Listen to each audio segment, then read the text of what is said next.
Today we are going to dive into one of my favorite topics. It is the core value exercise. And why is this so important? Core values are the pulse and power that underlie almost every decision we make, consciously and unconsciously. Core values drive everything because when we were children, we gathered information. We learned what the world was like, and it created a core value foundation for us. And whether we use it consciously or unconsciously, our core value set determines almost all of our decisions. So it's really important for us to know our core values so we can decide, A, do we want to be making decisions based on these things? And B, do we want to have other core values come into our business?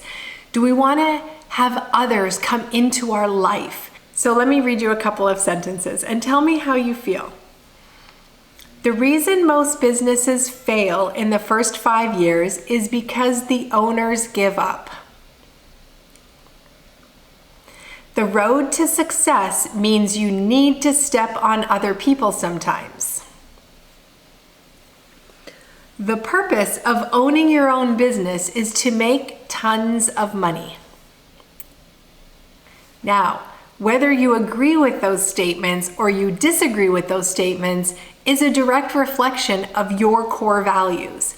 Because if you believe the only purpose to being in your own business is to make a ton of money, then you are not going to agree with someone whose sole purpose of being in their own business is to have time freedom, or to be their own boss, or to have agency so that they can use their time the way they want to, use their energy the way they want to, use their skills the way they want to, price their offerings the way they want to. You will discount all that because your focus and your core value is attaining more money.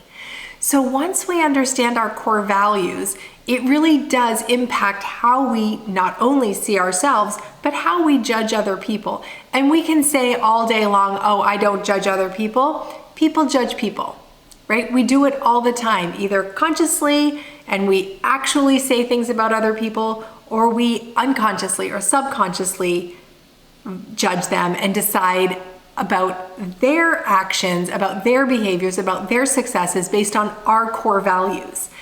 So let's talk about core values. They are the guiding principle that drives all of our decisions. So things like, who am I? What do I stand for in my business and in my life? And what do I believe to be true? So when we have these kinds of questions, our core values come up and they enter in some of the words that we're looking for. Who am I? I am honest. I am trustworthy. I am reliable. I am ambitious. I am generous. I am hardworking. I am organized, right? We have words that define us. And so what we want to do is actually narrow them down to our core values. You can have 100 values. You cannot have 100 core values. It's typically around 5. So I want us to go through this exercise so that you can understand yourself, do the self-exploration, and really know what your core values are for 2 reasons. 1, so you can empower them. So you can stand up to your clients and say, I am this person.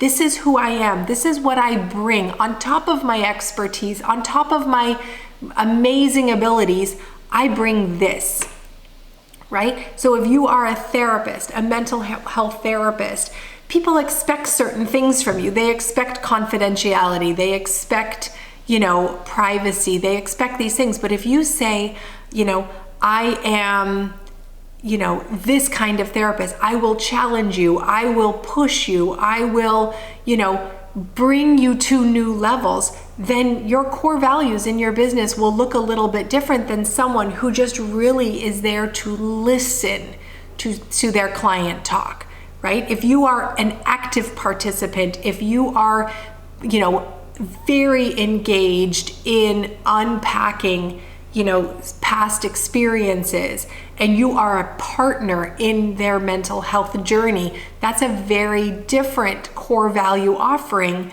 than if you are an amazing listener and you are compassionate and you will hold space for them, right? Two mental health therapists, two professionals with different guiding core values.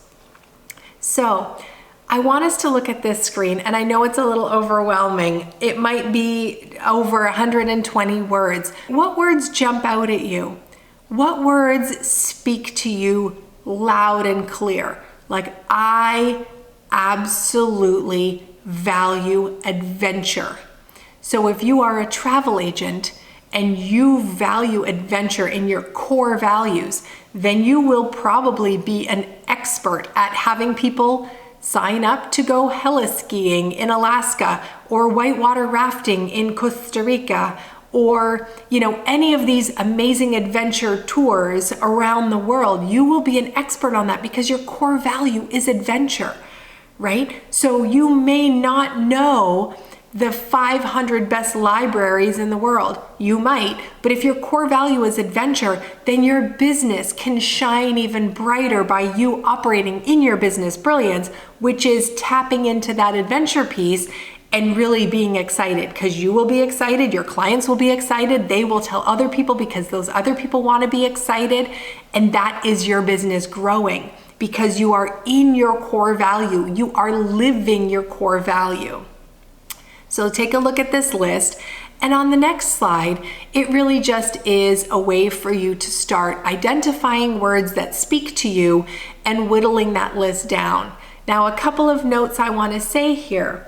One, sometimes, especially the women I have worked with, will pick words that their partners or their parents would love them to pick.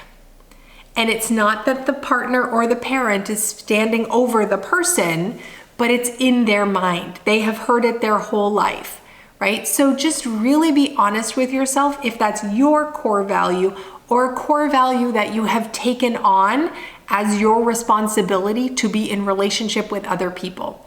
It happens all the time. This is not anything to pass judgment over. It's just an awareness. If you are saying that your core value is that you are organized and you are a planner and you are reliable, but in actual fact you're not. You're a little bit more laissez-faire and you're a little bit more of a free spirit and you like things to just be the way they are and you're okay with things being a little disorganized, and you will show up somewhere and just be like, okay, what do we do now? You aren't a big planner. There's a disconnect, right? So you had the core value of planning, organizing, kind of that hyper controlling piece, but it wasn't actually who you were. It was given to you, or maybe you learned it as a survival skill in your life, in your childhood, in your relationships. So this is really a soul-searching exercise. And yes, this is core values in your business space, but it really is the core values of who you are. Because as entrepreneurs, as I've said many times, we are an extension, our businesses are an extension of who we are, right? Our business does not live independent of who we are as people, right? That's what you get when you're working at a 20,000 person company. You are really just a very small piece of a very big puzzle. But when you are an entrepreneur, a solopreneur, a mompreneur, a dadpreneur, however you define yourself, who you are is absolutely going to impact your business. And so understanding your core values is critical. And you may have some that you're like, in my business world, I'm like this, but personally, I'm like this.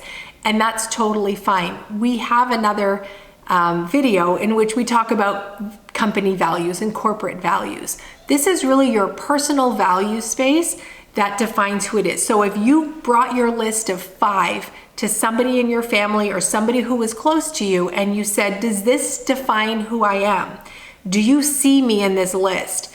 If they are really a little skeptical, or they're like, it doesn't really define you, there's some work to do, right? Your 5 words should be like, that is exactly who you are. I would know it was you just by reading the words. I would know it was you. And that's what you want, because that is your authentic driving power. Now, what happens if you have a core value that you've identified and you're like, I don't want that core value anymore? It's okay. Just because science says that most of your core values are set by the time you're 7 years old, which is now how you can think about where did my core values come from, that you can change them. You can modify them. It takes work and it takes intention. But if you say, I want a core value to be reliable, and in my life, I'm always late and I'm always sloppy and I throw things together at the last second and I forget things and I don't do things right and I don't really show up as a reliable person and I'm not in my business as a reliable entrepreneur, we can fix that, right? You can absolutely say, I want reliability to be a core value, and in my effort to be more reliable, I will use a calendar religiously. I will make sure everything is written down. I will have systems and processes in my business and in my life that keep me on track. I will have automatic reminders. I will automate as many things as possible so that when I say billing is on the 7th, I'm not billing on the 21st because I set it up that billing is on the 7th. I will use checklists. I will make sure that I hire people who can help me in ways that I need support, right? You can be reliable. You can grow into it. You can build the habits and build the system to support you, but it's going to take intention. So I want you to be really clear. If there are core values that you have that you don't want anymore, we need to brainstorm all of the ways that you can support the core values you want to integrate. It totally can happen. It might not feel natural at first, but with practice and with systems and with intention, we can heal that, right? We can make that feel less unintegrated and really make it a part of who you are. So please finish this exercise. Now, I'm not gonna lie, some entrepreneurs can do this in an hour, and some might take a month because they're really struggling with the words and they want to go online and read through 5,000 words and they want to read books and find out more. That is absolutely fine. This is not a time-sensitive project. You don't have to finish this before you make a sale or bake the cookies or deliver the project, right? This is really how do you show up in your business and who do you want to be? What do you stand for? What do you fight for? What do you believe in? What are your core values? That sometimes takes more time than you think. And I just want you to honor yourself and honor your journey and give yourself the time to do this. Once you have them, you'll say, yeah, actually, I see how these have played out in my life. I see how these have guided directions and guided decisions and guided choices that I've made. I get that now. But now that you know, going forward, you get to control that. And that's awesome. Anyways, I will see you in the next module. Thank you for joining me and keep going on your core values. Bye.